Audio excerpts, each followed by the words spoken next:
રામ રામ, તમારું સ્વાગત છે. એક ગરોળીએ કીધું છે કે જે બૈરી પોતાના ધણીને વશમાં રાખે છે અને જે ધણી પોતાની ઘરવાળીને દાસી બનાવીને રાખે છે એમની હારે શું થાય છે. જો તમારા ઘરમાં એક ગરોળીયું રહેતી હોય તો એ ગરોળીનો અને તમારો આગલા જન્મનો કોઈ ઊંડો સંબંધ છે. છેવટે એ ગરોળીયું તમારા ઘરમાં શું કામ આવે છે, એમની કઈ ઈચ્છાઓ હોય છે, શા માટે તમારી ઘરવાળી એ ગરોળીઓથી બીવે છે કે પછી એનાથી આટલી નફરત કરે છે. આની પાછળ બહુ મોટું રહસ્ય છુપાયેલું છે જે શ્રી કૃષ્ણ ભગવાને દેવર્ષિ નારદને કીધું છે. એટલે જ તમે આ વિડીયો છેક સુધી જોજો. આમાં તમને ખબર પડી જશે કે તમારા ઘરની ગરોળીયું અને તમારો આગલા જન્મનો કોઈ નાતો છે. તો હાલો ભાઈઓ અને બહેનો, જરીકે મોડું કર્યા વગર તમને માંડીને વાત કરું. એક સમયની વાત છે. દેવર્ષિ નારદે શ્રી કૃષ્ણને પૂછ્યું, હે માધવ, કૃપા કરીને મને કહો કે જે સ્ત્રી પોતાના ધણીને વશમાં કરવા માટે જાત જાતના અખતરા કરે છે એને એના કર્મોનું કેવું ફળ મળે છે. ધણીને વશમાં રાખવા વાળી બૈરીનું શું થાય છે અને શું થાય જો ધણી પણ પોતાની બૈરીને દાસી બનાવીને રાખે. શ્રી કૃષ્ણ નારદની જિજ્ઞાસા જોઈને જરાક મલકાયા અને બોલ્યા, નારદજી, તમારો આ પ્રશ્ન બહુ કામનો છે. લગ્ન જેવા પવિત્ર બંધનમાં ધણી અને તેની બૈરી એકબીજાના પૂરક હોય છે. પણ જો પત્ની પોતાના અહંકાર કે મોહમાં આવીને ધણીને વશમાં કરવાની કોશિશ કરે તો એનું પરિણામ બહુ દુઃખદાયક આવી શકે હો. જો ધણી પણ પત્નીને દાસી બનાવીને રાખે તો એને પણ એ ફળ ભોગવવું પડે. આ બાબતમાં એક જૂનો ઇતિહાસ છે જે આજ હું તમને સંભળાવું છું. તમે ધ્યાન દઈને સાંભળજો. જે પણ લોકો આ કથાને ધ્યાનથી પૂરી સાંભળશે એ હંમેશા સુખી, ભાગ્યશાળી અને સમૃદ્ધ થઈ જશે. ભગવાન શ્રી કૃષ્ણ નારદને કથા કહેવા લાગે છે, હે દેવર્ષિ, આ બહુ જૂના જમાનાની વાત છે. એ વખતે રૂકમાંગદ નામના એક પરાક્રમી અને ધર્મી રાજા રાજ કરતા હતા. રાજા રૂકમાંગદ ભગવાન વિષ્ણુના જબરા ભગત હતા અને કાયમ ધર્મનું પાલન કરતા. એમની રાણી મોહિની બહુ રૂપાળી અને ગુણવાન હતી. રાજા અને રાણી વચ્ચે ગાઢ પ્રેમ અને માન મર્યાદા હતા. એક દી રાજા રૂકમાંગદ પોતાની વહાલી રાણી મોહિની હારે ફરવા નીકળ્યા. એમણે રળિયામણા મંદરાચલ પર્વત પર ફરવા જવાનું નક્કી કર્યું. બે જણા શાહી ઘોડા પર બેસીને પર્વત બાજુ હાલ્યા. ત્યાં પોગીને રાજાએ પોતાના ઘોડાની લગામ ખોલી નાખી જેથી એ છૂટો થઈને લીલું ઘાસ ચરી શકે અને બે જણા થોડીવાર પગપાળા કુદરતી સૌંદર્યની મજા લેવા માંડ્યા. રળિયામણી ખીણોમાં એ લોકો થોડો સમય શાંતિથી ફરતા રહ્યા.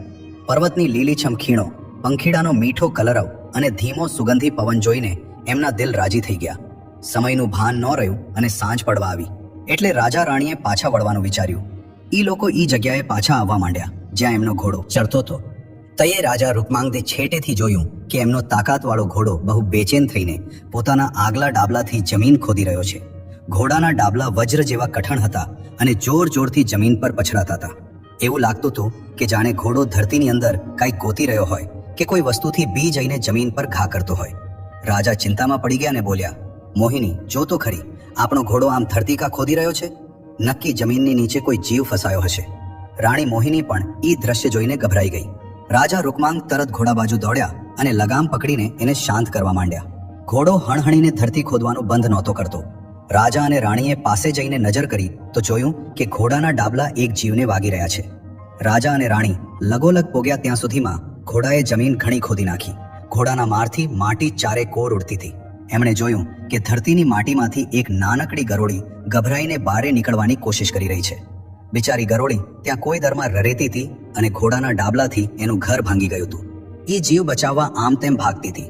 હજી એ ગરોળી પૂરી બારે નહોતી નીકળી ત્યાં તો ઘોડાના એક જોરદાર અને ભારે ઘાથી એનું નાનકડું શરીર બહુ ખરાબ રીતે ખવાઈ ગયું.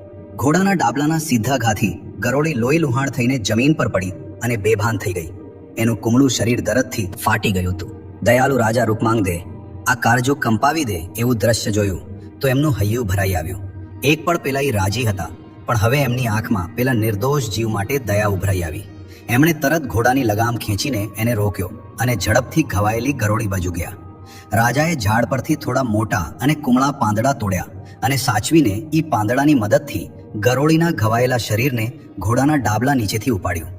ગરોળીનું શરીર મરેલા જેવું લાગતું હતું અને એ બેભાન હાલતમાં હતી.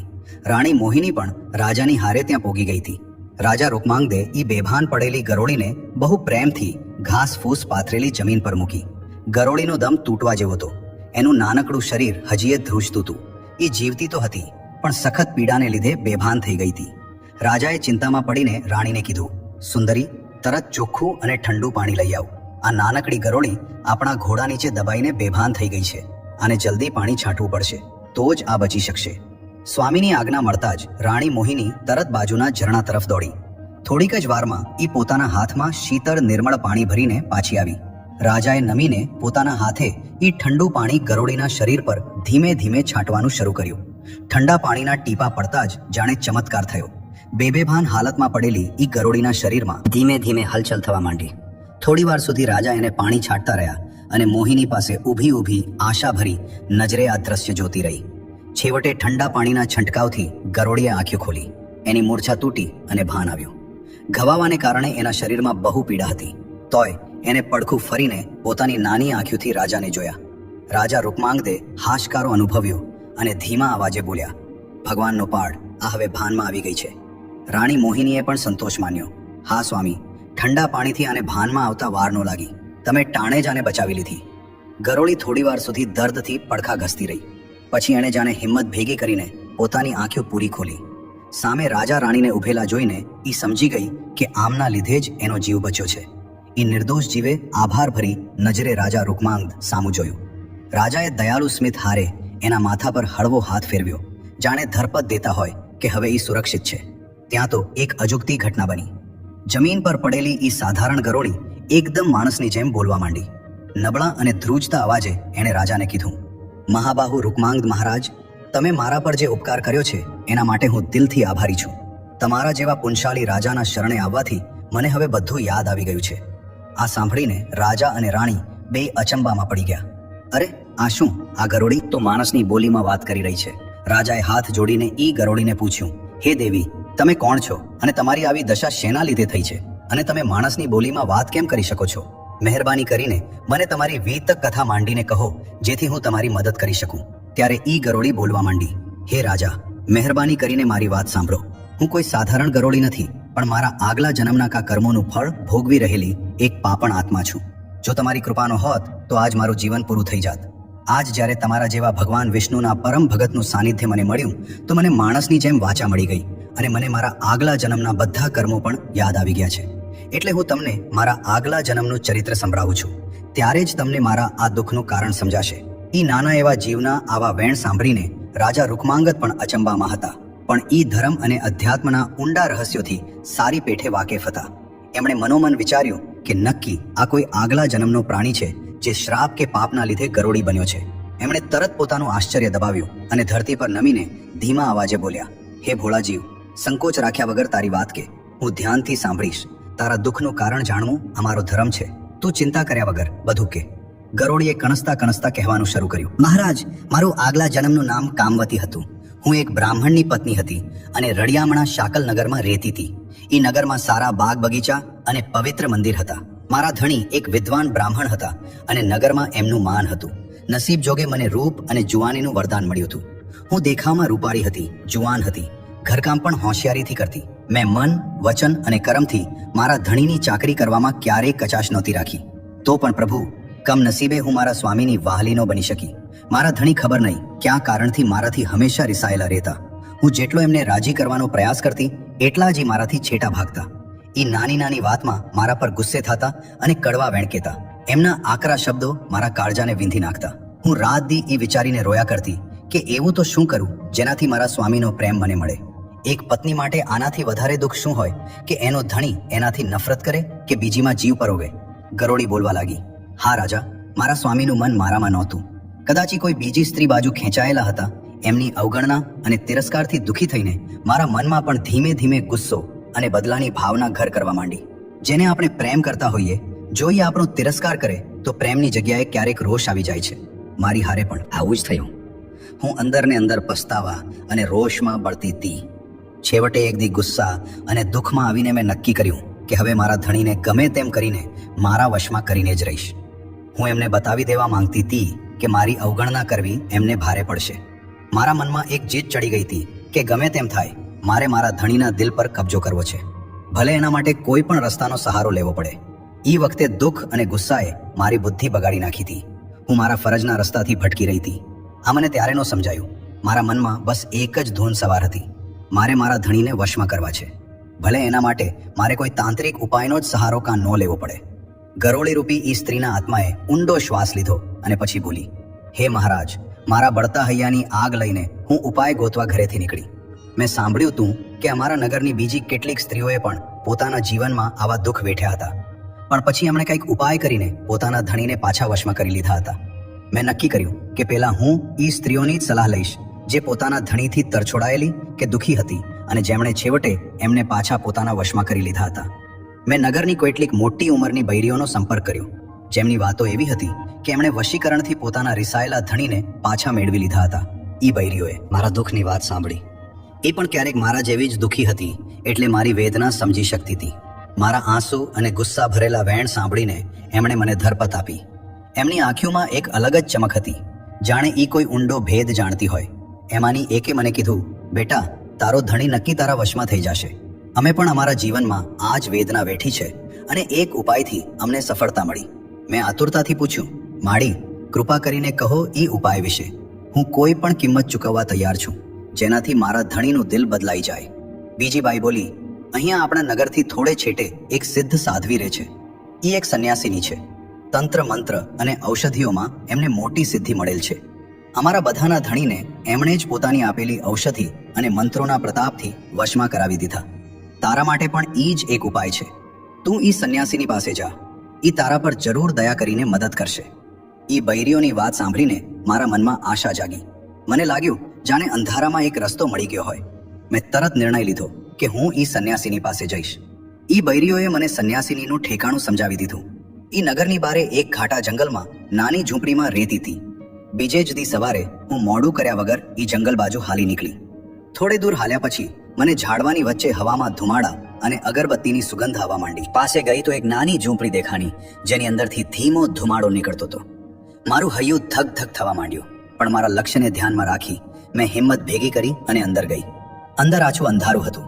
અગરબત્તીની સુગંધ ફેલાયેલી હતી અને એક દીવો ટમટમતો હતો. ખૂણામાં રાખથી ઢંકાયેલી એક ધૂણી સળગતી હતી. ત્યાં એક દુબળી પાતળી ઘરડી સંન્યાસીની આંખો મીચીને બેઠી હતી. એમની જટા વિખરાયેલી હતી અને શરીર પર ભભૂત ચોપડેલી એ બહુ ડરામણી લાગતી હતી. મારા પગલાંનો અવાજ સાંભળીને એમણે ધીમેથી આંખો ખોલી. એમની આંખોની ચમક કાંઈક અલગ જ હતી. મેં હાથ જોડીને ધ્રુજતા અવાજે એમને પગે લાગી અને પોતાની ઓળખાણ આપીને આવવાનું કારણ કીધું. આજીજી કરતા અવાજે મેં કીધું, માતાજી, મારું સંસારિક જીવન મુસીબતમાં છે. મારા ધણી મને નફરત કરે છે અને કદાચ કોઈ બીજી સ્ત્રીના મોહમાં છે. હું એમના પ્રેમ માટે તલસું છું અને એમને મારા વશમાં કરવા માંગુ છું. કૃપા કરીને મારી મદદ કરો. સાંભળ્યું છે કે તમે શક્તિશાળી ઔષધિઓ અને મંત્રો જાણો છો જેનાથી ધણીનું હૈયું બદલાઈ જાય છે. મારી વાત સાંભળીને એ તપસ્વીનીના હોઠ પર એક આછી મુસ્કાન આવી. એમણે ભારે અવાજે જવાબ દીધો, બેટા, તારું દુઃખ સમજી શકું છું. ધણીનું આડા રસ્તે જવું સ્ત્રી માટે બહુ દુઃખદાયક છે. મેં ઘણી બહેનોની મદદ કરી છે. ભગવાને ધાડ્યું તો તારી પણ મદદ થશે. પછી ઈ ઉઠીને ઝૂંપડીના એક ખૂણામાં ગઈ અને એક નાની પેટીમાંથી 2 વસ્તુ કાઢી. પાછા આવીને એમણે મારા હાથમાં એક નાની પડીકી અને લાલ દોરાથી બાંધેલું એક રક્ષાસૂત્ર મૂક્યું. એમણે સમજાવ્યું, આ પડીકીમાં એક ખાસ ચૂરણ છે. આને આજે રાતે પ્રદોષ કાળમાં જ્યારે સાંજ ઢળતી હોય 1 ગ્લાસ દૂધમાં ઓગાળીને તારા ધણીને પાઈ દેજે. આ ચૂરણ પીતા જ તારા ધણીના દિલમાં તારા પ્રત્યે ખેંચાણ જાગશે અને ઈ કોઈ બીજી સ્ત્રી સામું જોવાની હિંમત નહીં કરે. સાથે જ આ રક્ષાસૂત્રને મંત્ર સિદ્ધ કરેલું છે. એને ઈ જ ટાણે તારા ધણીના ગળામાં બાંધી દેજે. આના પ્રતાપથી તારા ધણીનું મન ભટકી નહીં શકે અને ઈ તારી વાતો માનશે. મેં સંન્યાસીની માતાજીના પગ પકડ્યા અને ધ્રુસકે એમનો આભાર માનવા લાગી. એમણે કીધું, હવે મોડું ન કર, જલ્દી જા. પરમાત્મા તારા ધણી પર દયા કરે. હું નવી આશા લઈને ઈ ચૂરણ અને રક્ષાસૂત્ર લઈને ઘરે પાછી આવી. ઈ ટાણે મારા હૈયામાં એક અજબ સંતોષ હતો કે હવે મારા દુઃખોનો અંત આવવાનો છે. મને પાકો ભરોસો હતો કે હવે મારા ધણી મારા પગમાં હશે અને મારું જીવન સુખી થઈ જશે. ગરોળી રૂપી કામવતીનો અવાજ રૂંધાવા લાગ્યો હતો. જાણે ઈ પાપ યાદ આવતા જ ઈ ધ્રુજી ઉઠી હોય. તોય એણે પોતાની દુઃખદ કથા ચાલુ રાખી. રાજા, ઈદી મેં બહુ ધીરજથી સાંજ પડવાની રાહ જોઈ. મારું હૈયું જોરથી ધડકતું હતું. આતુરતા, બીક અને ગુસ્સો બધું મળીને અંદર એક તોફાન મચાવતા હતા. પ્રદોષ કાળનો સમય થાતા જ મેં રસોડામાં ગાયના દૂધનો એક વાટકો ગરમ કર્યો. હાથ ધ્રુજતા હતા, પણ હું નક્કી કરી ચૂકી હતી. મેં ધીમેથી ઈ ચૂરણ દૂધમાં ભેરવી દીધું. દૂધમાં નાખતા જ ઈ ચૂરણ ઓગળીને ગાયબ થઈ ગયું. જાણે એમાં કંઈ હતું જ નહીં. પણ મારા મનમાં એની શક્તિને લઈને કોઈ શંકા નહોતી. ઈ સાંજે મારા ધણી જ્યારે ઘરે આવ્યા તો ઈ જરાક થાકેલા અને ચિંતામાં લાગતા હતા. કદાચ ઈ કોઈ વિચારમાં ડૂબેલા હતા. હું રોજની જેમ એમના માટે જમવાનું પીરસવા આવી. પણ એથી મારા મનમાં એક છૂપો ઉત્સાહ હતો કે હવે મારા દુઃખોનો અંત નજીક છે. મેં બહુ પ્રેમથી એમને જમાડ્યા અને છેલ્લે એ દૂધનો વાટકો એમની સામે મૂકી દીધો. સાંજનું અંધારું ચારે કોર ફેલાઈ ગયું હતું. બાજુમાં એક દીવો બળતો તો જેની જ્યોત સ્થિર હતી. મેં આગ્રહ કરીને કીધું, સ્વામી, આ દૂધ પી લ્યો. આજે ખાસ તમારા માટે કેસર નાખીને દૂધ ગરમ કર્યું છે. કદાચ મારું આટલું મીઠું અને માન ભરેલું વર્તન એમને અચંબામાં નાખતું હતું, પણ એ નાનો પાડી શક્યા. એમણે વાટકો ઉપાડી લીધો અને થોડાક જ ઘૂંટડામાં બધું દૂધ પી ગયા. દૂધ પીતા જ થોડી વારમાં એ ચૂરણની અસર દેખાવા લાગી. મારા ધણીના ચહેરાનો રંગ એકદમ ફીકો પડવા લાગ્યો. પેલા તો એમને આછી ઉધરસ આવી, પછી કપાળ પર પરસેવાના ટીપા બાજી ગયા. હું મનોમન ગભરાઈ ગઈ. આ કેવો ફેરફાર શરૂ થઈ ગયો? એ ઊભા થવા માંગતા હતા, પણ તરત લથડીને પાછા આસન પર પડી ગયા. એમની આંખોમાં અસહ્ય પીડા દેખાવા લાગી. હું ગભરાઈને એમની પાસે ગઈ અને ચિંતાતુર અવાજે પૂછ્યું, સ્વામી, શું થયું? એકદમ તમારી તબિયત કેવી થઈ ગઈ? મનમાં બીક હતી, પણ એક ખૂણે રાક્ષસી સંતોષ પણ હતો કે મારા ઉપાયની અસર શરૂ થઈ ગઈ છે. મારા ધણીએ કણસતા કણસતા પેટ પકડી લીધું. એમને પેટમાં સખત દુખાવો ઉપડ્યો અને એ ત્યાં જ જમીન પર સૂઈ ગયા. એમનો શ્વાસ થમણની જેમ હાલવા લાગ્યો અને ચહેરો પીળો પડી ગયો.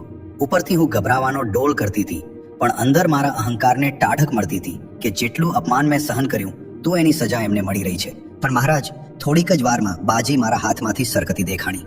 એમના આખા શરીરમાં અજીબ જડતા આવી ગઈ. સખત તાવ એમને ચડી ગયો. એમનું શરીર ધ્રુજતું હતું અને ઈ પરસેવે રેબઝેબ થઈ ગયા.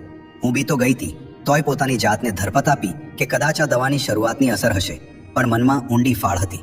રાત વધતી ગઈ અને મારા ધણીની હાલત ભયાનક રીતે બગડતી ગઈ. ઈ તરફડીને ક્યારેક પથારીમાં પડતા તો ક્યારેક દરદથી ભોંય પર આલોટતા. એમની હાલત જોઈ મારું કાળજું કંપી ઉઠ્યું. આ તો મેં વિચાર્યું જ નહોતું કે વશીકરણનું પરિણામ આટલું ભયંકર આવશે. હું બહુ ખરાબ રીતે ગભરાઈ ગઈ હતી. મારા ધણીને જેવી પીડા થતી હતી એ જોઈને પથ્થર દિલ પણ પીગળી જાય. મેં જલ્દીથી એમને સંભાળીને જેમ તેમ પથારીમાં સોડાવ્યા. એમની આંખો પીડાથી લાલ થઈ ગઈ હતી અને શરીર તપીને અંગારા જેવું થઈ ગયું હતું. 1-2 દિનની અંદર જ એમની તબિયત બહુ બગડી ગઈ. તેજસ્વી કાયા સુકાતી ગઈ. એમનો ચહેરો સુકાઈને પીળો અને આંખો અંદર ઉતરી ગઈ. રાજા, એ કમનસીબ ચૂરણની આડ અસરથી મારા સ્વામીને ક્ષયરોગ થઈ ગયો હતો. એમના ગુપ્ત અંગમાં એક ભયાનક ઘા થઈ ગયો હતો, જેમાં ચેપ લાગી ગયો અને કીડા પડી ગયા હતા. આ બહુ ભયાનક દ્રશ્ય હતું. મેં મારા ગુસ્સામાં જે રસ્તો લીધો હતો એ આગ બનીને બધું બાળી નાખવા તૈયાર હતો. મારા ધણી જીવન અને મોતની વચ્ચે ઝોલા ખાતા હતા. મારું અભિમાન હવે બીક અને પસ્તાવામાં બદલવા લાગ્યું હતું. હું મનોમન ભગવાનને પ્રાર્થના કરવા લાગી કે ગમે તેમ કરીને મારા ધણી સાજા થઈ જાય. મને હવે મારી ભયંકર ભૂલ સમજાવા લાગી હતી. મારા ધણી પથારીમાં પડ્યા કાયમ કણસતા અને નિસાસા નાખતા. ક્યારેક ક્યારેક એ દર્દના માર્યા ચીસ પાડી ઉઠતા અને પછી લાચાર થઈને મને સાથ પાડતા. સુંદરી, ઓ સુંદરી, મને બચાવી લે. હું તારો ગુનેગાર છું. મેં તારું દિલ દુભાવ્યું, પણ હવે મારા પર દયા કર. હું તારો દાસ છું, તારા શરણે છું. હવે ક્યારેય કોઈ પારકી સ્ત્રી પાસે નહીં જાઉં, ક્યારેય તને મૂકીને નહીં જાઉં. બસ મને આ પીડામાંથી મુક્તિ અપાવી દે. એમની આવી કરુણ વાણી સાંભળીને મારું હૈયું ફાટવા લાગ્યું. જે કડવા વેણે ક્યારેક મારા કાળજા વિંધ્યા હતા, આજ ઈ જ મારા પગમાં પડીને કરગરી રહ્યા હતા. મારા સ્વામી મારા પગ પકડીને રોઈ રહ્યા હતા. એ દ્રશ્ય જોઈને મારી અંદર જાણે કંઈક તૂટી ગયું. બદલાની આગ ક્યારનીએ બુજાઈ ગઈ હતી. મારી હટની જગ્યા ઊંડા પસ્તાવાએ લઈ લીધી હતી. મેં ગભરાઈને વિચાર્યું કે હું આ કેવો અનર્થ કરી બેઠી. પોતાના વહાલા ધણીને આ દશામાં જોઈને મને મારી જાત પર નફરત થવા લાગી. એ પળે મેં નક્કી કર્યું કે હવે ગમે એ ભોગે હું મારા ધણીનો જીવ બચાવીશ. હું મારું પાપ સુધારવા માંગતી હતી. જોકે બહુ મોડું થઈ ગયું હતું. કામવતી રૂપી ઈ ગરોળીએ ઊંડો નિસાસો નાખીને આગળ કહેવાનું શરૂ કર્યું. મારા હૈયામાં હવે પસ્તાવો અને બીક સિવાય કાંઈ નહોતું. મારા ધણીના કરુણ રુદને મારી આંખો ખોલી નાખી હતી. હું તરત ઉઠી અને દોડતી પાછી ઈ જ તપસ્વીની સંન્યાસિનીના આશ્રમે પોગી. મને જોતા જ ઈ ચોંકી ગઈ, કેમ કે હું ધ્રુસકે રોતી હતી. મેં હાથ જોડીને ડુસકા ભરતા કીધું, માતાજી, મારાથી મોટી ભૂલ થઈ ગઈ. તમારા આપેલા ચૂરણને પાવાથી મારા સ્વામી પર આફત આવી પડી છે. ઈ મોતના કાંઠે છે. કૃપા કરીને હવે કોઈ ઉપાય બતાવો જેનાથી મારા ધણીનો બચાવ થઈ શકે. મને મારા કર્યા પર બહુ પસ્તાવો છે. જો મારા ધણીને કાંઈ થઈ ગયું તો મારો સર્વનાશ નક્કી છે. તપસ્વીનીએ મારી દયનીય હાલત જોઈ. થોડી વાર સુધી ઈ આંખો મીચીને કદાચ મનોમન પ્રાર્થના કરતી રહી. પછી અંદરથી એક નાની વાટકીમાં કોઈ ઔષધિનું ઘોળ લઈને આવી. એમણે કીધું, બેટા, ભગવાને ધાર્યું તો આનાથી તારા ધણીની બળતરા શાંત થશે. આ બીજી ઔષધિ પીતા જ તારો ધણી સાજો થઈ જશે. આને તરત જઈને એને પાઈ દે. હું સંન્યાસિનીના પગમાં પડી ગઈ અને એમનો આભાર માનવા લાગી. ઈ બોલી, હવે મોડું ન કર, જલ્દી જા. પરમાત્મા તારા ધણી પર દયા કરે. હું આશાનો છેલ્લો દીવો છાતીમાં લઈને ઈ ઔષધિ લઈને ઘરે પાછી આવી. ઘરે પોગીને મેં ઈ ઔષધિ વાટકામાં ઘોળીને જેમ તેમ મારા અડધા બેભાન પડેલા ધણીને પાઈ દીધી. જેવી ઈ દવા એમના ગળા હેઠી ઉતરી થોડીક જ પળોમાં એની ચમત્કારિક અસર દેખાવા લાગી. જે ધણી થોડીવાર પહેલા મોતના મુખમાં હતા એ ધીમે ધીમે શાંત થઈને ગાઢ નિદ્રામાં સૂઈ ગયા. એમના ચહેરાની પીડા થોડી ઓછી થતી દેખાણી અને શ્વાસ નિયમિત થવા લાગ્યા. એ રાતે એ શાંતિથી સૂતા રહ્યા. સવાર થતા થતા જાણે ચમત્કાર થઈ ગયો. મારા ધણી પૂરેપૂરા સાજા થઈને બેઠા થયા. ના સખત તાવ રહ્યો, ના શરીરનો દુખાવો, ના કોઈ બીમારીનું નામો નિશાન. એમનો રોગ જાણે જડમૂળથી મટી ગયો હતો. મારા સ્વામીને પાછા રષ્ટપુષ્ટ જોઈ મારી આંખોમાંથી આભારના આંસુ વહી નીકળ્યા. મેં તરત ઈશ્વરને પગે લાગી અને એ સંન્યાસીનીનો મનોમન આભાર માન્યો, જેમની દયા અને પ્રસાદથી મારા જીવનની સૌથી મોટી આફત ટળી ગઈ. મારા ધણીને હોશ આવ્યો તો એમને પોતાને ભરોસો નહોતો આવતો કે એ સાજા થઈ ગયા છે. એ અચરજથી પોતાનું શરીર તપાસવા લાગ્યા અને બોલ્યા, આ કેવો ચમત્કાર છે! હું તો નક્કી મોતને ભેટવાનો હતો, હવે સાવ સાજો જો છું. એમણે મારા પર નજર નાખી. છેલ્લા થોડા દિવસોના કષ્ટથી એમનું હૈયું પૂરેપૂરા બદલાઈ ગયું હતું. એ નરમ અવાજે બોલ્યા, દેવી, કદાચ તારી સેવા અને તપસ્યાથી ભગવાને મને જીવનદાન દીધું છે. મેં તારી હારે બહુ અન્યાય કર્યો, તે મારી આટલી ચાકરી કરી. મને માફ કરી દે. હવે હું હંમેશા તારી મરજી મુજબ હાલીશ અને તને ક્યારેય દુઃખ નહીં દઉં. આ કહેતા મારા ધણીની આંખો ભીંજાઈ ગઈ અને એ મારા પગમાં નમવા માંગતા હતા. પણ મેં ઝટટ એમને રોકી લીધા. એ પળે મેં મનોમન ઈશ્વરનો આભાર માન્યો કે અમારો સંસાર ભાંગતા બચી ગયો. મને લાગ્યું હતું કે હવે અમારું જીવન સુખી થઈ જશે. રાજા, મારા સ્વામી સાચે જ ઈદીથી મારા વશમાં થઈ ગયા. એમનું હૈયું જાણે પલટાઈ ગયું. હવે એ મને કરવા વેણ તો શું ઊંચા અવાજે પણ કાંઈ ન કહેતા. એ મારું કીધું ટાળી નહોતા શકતા. મેં જે ધાર્યું એમણે એમ જ કેમ કર્યું. પણ કમનસીબે મારા ગુનાથી મળેલી આ જીત પણ મારા માટે છેવટે શ્રાપ બની ગઈ. ધણીના પૂરેપૂરા વશમાં થતા જ મારા મનમાં અહંકારે પાછું માથું ઊંચક્યું. વર્ષોનો દબાયેલો રોષ અને પીડા હવે સત્તા મળતા જ ઉભરાઈ આવી. જે પત્ની ધર્મને હું ભૂલી ગઈ હતી એની મર્યાદા હું વધુ તોડવા લાગી. મેં મારા ધણી પર હુકમ ચલાવવાનું શરૂ કરી દીધું. હું એમને ઊંધા આદેશ દેવા લાગી, જેમ ઈ ક્યારેક મને દેતા હતા. હવે પાસા પલટાઈ ગયા હતા. પેલા જગ્યા હું શરમને લીધે મારા ધણીનું નામ સીધું નહોતી લેતી. હવે હું એમનું નામ લઈને જ બોલાવતી. મને એમની ઇજ્જત કે માનનો ખ્યાલ ન રહ્યો. મેં એમની હારે મારા તાબેદાર નોકર જેવું વર્તન શરૂ કરી દીધું. હું ઘરના ઘણા કામ એમની પાસે કરાવવા લાગી. જે કામ પેલા હું કરતી એ બધું હવે હું મારા ધણીને કહીને કરાવતી હતી. એ ચૂપચાપ મારું કીધું માનતા જતા. ત્યાં સુધી કે જે સ્ત્રી પેલા પોતાના ધણીને જમાડ્યા પછી જ પોતે ખાતી હતી એ હું જ હતી. પણ હવે હું જાણી જોઈને એમના પેલા જમી લેતી. મારા ધણીની આજ્ઞા કે ઈચ્છાનો તો સવાલ જ નહોતો. હવે ઘરમાં ઈ જ થતું જે હું ઈચ્છતી હતી. જો ક્યારેક મારા ધણી મને કોઈ વાત માટે ટોકતા તો પણ હું સાંભળીને અનસાંભળ્યું કરી દેતી હતી અને એમની પર જ રોફ જમાવતી હતી. મહારાજ, એ વખતે મને લાગ્યું તું કે મેં મારા જીવનની સૌથી મોટી લડાઈ જીતી લીધી છે. મારા ધણી હવે હંમેશ માટે મારા વશમાં હતા અને હું જેવું કહેતી એવું જ થતું. એક પળ માટે મને લાગ્યું કે હવે હું સંસારની સૌથી સુખી સ્ત્રી છું. પણ માણસ પોતાના કર્મોથી ક્યાં સુધી ભાગી શકે? મારા પાપે મારો પીછો ન છોડ્યો. થોડો સમય વીત્યો અને વિધાતાનો લેખ સામે આવ્યો. મારું મોત નજીક આવી ગયું. હું ઝાઝાથી જીવતી ન રહી. એક દી આ નાશવંત દેહ છોડીને હું મરી ગઈ. મારા પ્રાણ નીકળતા જ મારી સામે યમદૂત આવીને ઊભા રહ્યા. એમના ભયાનક રૂપને જોઈને મારો આત્મા કંપી ઉઠ્યો. ઈ કાળા ભમર જેવા યમદૂત મને બેડીઓ પહેરાવીને ઘસડતા યમરાજની સભા બાજુ લઈ હાલ્યા. સ્વર્ગલોકનો દરવાજો તો શું, મેં યમપુરીના ભયાનક રસ્તામાં જ પોતાની જાતને જોઈ. મારા મનમાં ઊંડી બીક અને પસ્તાવો હતો. પણ હવે બધું મોડું થઈ ગયું હતું. યમરાજના દરબારમાં મારા કર્મોનો ન્યાય થવાનો હતો. યમરાજ, જે પોતાના ન્યાય માટે જાણીતા છે, સિંહાસન પર બિરાજમાન હતા. થથરતા આત્મા હારે મને એમની સામે લાવીને ઊભી કરી દીધી. મારા પાપોનું ખાતું વાંચીને યમરાજ ગુસ્સે ભરાણા. એમણે ભયંકર અવાજે ફેંસલો સંભળાવ્યો. આને પોતાના ધણી પર વશીકરણ કરીને ઘોર પાપ કર્યું છે. આને નરકમાં તપતા તાંબાના કરાઈમાં નાખીને યુગો સુધી બાળવામાં આવે. યમરાજનો આદેશ મળતા જ યમદૂત મને ઘસડીને ઈ નરકના કડાઈ પાસે લઈ ગયા, જ્યાં તપતું તાંબુ ઉકળતું હતું. હું રાડું પાડીને માફીની ભીખ માંગવા લાગી, પણ ત્યાં મારું સાંભળવા વાળું કોઈ નહોતું. બીજી જ પળે ઈ યમદૂતોએ મને ઉપાડીને ઈ ઉકળતા તાંબાના વિશાળ તપેલામાં ઘા કરી દીધો. રાજા, ઈ યાતના અસહ્ય હતી. જેવું મારું સૂક્ષ્મ શરીર ઈ ઉકળતા તાંબામાં પડ્યું, હું ચીસ પાડીને તરફડી ઉઠી. લાગતું તું કે જાણે અસંખ્ય વીંછી એક સાથે ડંખ મારી રહ્યા હોય, જાણે શરીરમાં આગના કરોડો તીર ખૂંચી રહ્યા હોય. હું અસંખ્ય વર્ષો સુધી ઈ જ યાતના ભોગવતી રહી. મારું રાડું પાડવું, રોવું, કલ્પાંત બધું નકામું હતું. ત્યાં મારું સાંભળવા વાળું કોઈ નહોતું. મારા પાપ મને બાળતા રહ્યા. મને તાંબાના ઈ ઉકળતા કરાઈમાં સતત 15 યુગો સુધી બાળવામાં આવી.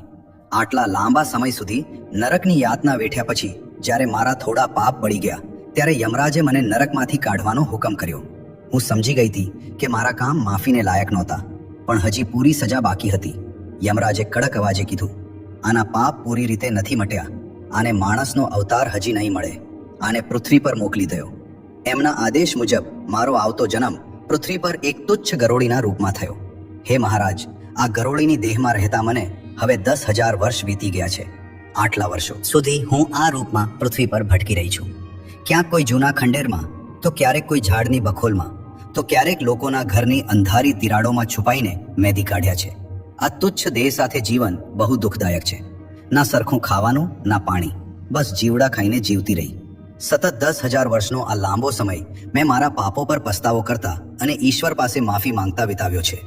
રોજ મેં આશા રાખી કે ક્યારે મારું આ શ્રાપિત જીવન પૂરું થશે અને મને મુક્તિ મળશે. ખબર નહીં કેટલી વાર પ્રાર્થના કરી કે કોઈ મહાપુરુષ મારા પર દયા કરે અને મારો ઉદ્ધાર કરી દે. આટલું કહીને એ ગરોળી રૂપી સ્ત્રીએ રાજા સામે જોઈને પોતાની વાત પૂરી કરી અને વિનંતી કરી, હે રાજન, આ હતો મારા પાપનો પ્રસંગ. મારી કથા બધી સ્ત્રીઓ માટે એક ચેતવણી છે. જો કોઈ બીજી જુવાન સ્ત્રી પણ પોતાના ધણીને વશમાં કરવાનું દુસ્સાહસ કરે છે, ભલે એ વશીકરણ મંત્ર દ્વારા હોય કે ધણીનું અપમાન કરીને હોય, તો એના બધા પુણ્ય નાશ પામે છે. એવી દુરાચારી સ્ત્રીને પણ મારા જેવો જ કડક દંડ મળે છે. એને મર્યા પછી તપતા તાંબાના મોટા કડાઈમાં બાળવામાં આવે છે અને અસહ્ય વેદનાઓ વેઠવી પડે છે. મહારાજ, આજ હું મોટી આશા લઈને તમારા શરણે આવી છું. તમે પરમ ધર્માત્મા છો. જો તમે મારા પર કૃપા નહીં કરો તો મારો ઉદ્ધાર અશક્ય છે. હું પાછી પાપના કૂવામાં પડી જઈશ. કૃપા કરીને મારા પર દયા કરો. હે રાજા, તમે પોતે ઈ પુણ્ય ભેગું કર્યું છે. તમે તો આ પૃથ્વી પર ધર્મના સાક્ષાત સ્વરૂપ છો અને તમે તમારા સત્કર્મોથી યમરાજના રસ્તાને પણ તોડી નાખ્યો છે. હવે દયા કરીને ઈ પુણ્યમાંથી થોડો ભાગ મને દાન કરી દો, જેથી હું આ ગરોળીની યોનિમાંથી છુટકારો પામી જાઉં. તમારા પગમાં પડેલી આ દુખિયારી તમારી પાસે જીવનની ભીખ માંગી રહી છે. મારા સ્વામી તો આગલા જન્મમાં મારાથી રિસાયેલા હતા, પણ હવે આપનાના જેવા દયાળુ સ્વામીનો મને સહારો મળ્યો છે. કૃપા કરીને મને આ નરક જેવી દશામાંથી મુક્ત કરો. હે નારદ, આ કહીને ગરોળી રૂપી સ્ત્રી રાજાના ચરણોની પાસે આવીને ધ્રુસકે ધ્રુસકે રોવા લાગી. એનો રૂંધાયેલો અવાજ, આંસુ અને દર્દ ભરેલી વિનંતીએ ત્યાંનું વાતાવરણ બહુ ગમગીન કરી દીધું. રાજા રૂકમાંગદ અને રાણી મોહિનીએ એનો સાથ સાંભળ્યો. થોડી વાર સુધી ત્યાં સોપો પડી ગયો. ફક્ત એ સ્ત્રીના ડૂસકા અને તમરાનો અવાજ પર્વતની શાંતિમાં સંભળાતો હતો. ગરોળી દ્વારા કહેવાયેલી આ હૈયું હચ મચાવી દે એવી કથાને રાજા રૂકમાંગદ અને રાણી મોહિનીએ બહુ ધ્યાનથી સાંભળી. કથા પૂરી થતા થતા રાણી મોહિનીના મોઢા પર એક અજીબ ગંભીરતા છવાઈ ગઈ હતી. એમણે એ રોતી ગરોળી સામે જોયું. પછી રાજા સામે જોઈને કીધું, સ્વામી, માણસ પોતાના જ કરેલા કર્મોનું સુખ દુઃખ રૂપી ફળ ભોગવે છે. આ સ્ત્રીએ પોતાના ધણી પ્રત્યે ખોટી ભાવના રાખીને છળ અને મંત્રનો સહારો લીધો. પરિણામ સ્વરૂપ આ નરક ભોગવી રહી છે. એમાં નવાઈ કેવી? આને તો પોતાના કર્મોનો દંડ મળ્યો છે. મને લાગે છે આ પાપણથી દૂર રહેવું જ સારું છે.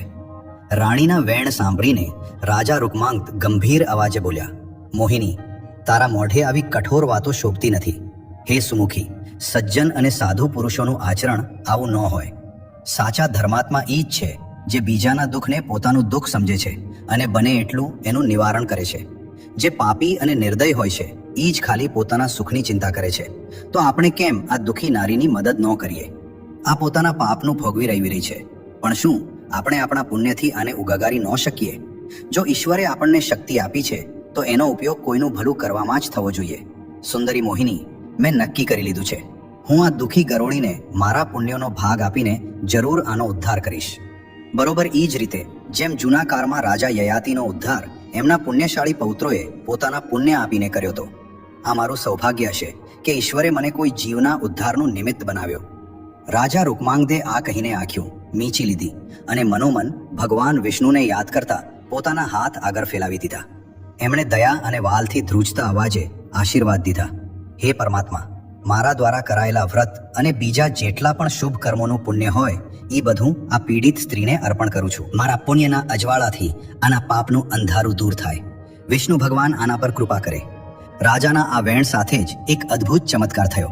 રાજા રૂકમાંગદના મોઢા પરથી તેજસ્વી પ્રકાશ નીકળીને ઈ ગરોળીના શરીર પર પડવા લાગ્યો. જાણે એમના પુણ્યોની દિવ્ય ચમક ઈ નિર્દોષ જીવને અજવાળી રહી હોય.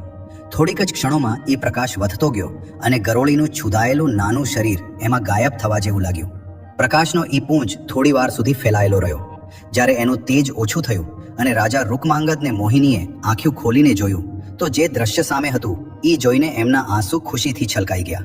એ જગ્યાએ હવે ગરોળીનું તૂટેલું શરીર નહોતું. ત્યાં એક દિવ્ય રૂપાળી સ્ત્રી ઊભી હતી. એનું રૂપ અદ્ભુત તેજસ્વી હતું. એણે ચમકતા રત્નો જડેલા દિવ્ય લુગડા પહેરેલા હતા અને ઘરેણાથી સજેલી હતી. એનું મોઢું સૂરજની જેમ ચમકી રહ્યું હતું, જાણે સાક્ષાત લક્ષ્મી પ્રગટ થઈ હોય. એ સ્ત્રીએ નવું જીવન પામીને આનંદથી ભરાઈને રાજા અને રાણીને પ્રણામ કર્યા. એની આંખોમાં આભારના આંસુ હતા, પણ ચહેરા પર અપાર શાંતિ અને ખુશી. એણે નમ્ર અવાજે કીધું, હે રાજન, તમે મારા પર અપરંપાર કૃપા કરી છે. તમારો આ ઉપકાર હું ક્યારેય નહીં ભૂલું. પરમાત્મા તમને લાંબુ આયુષ્ય અને અપાર યશ આપે.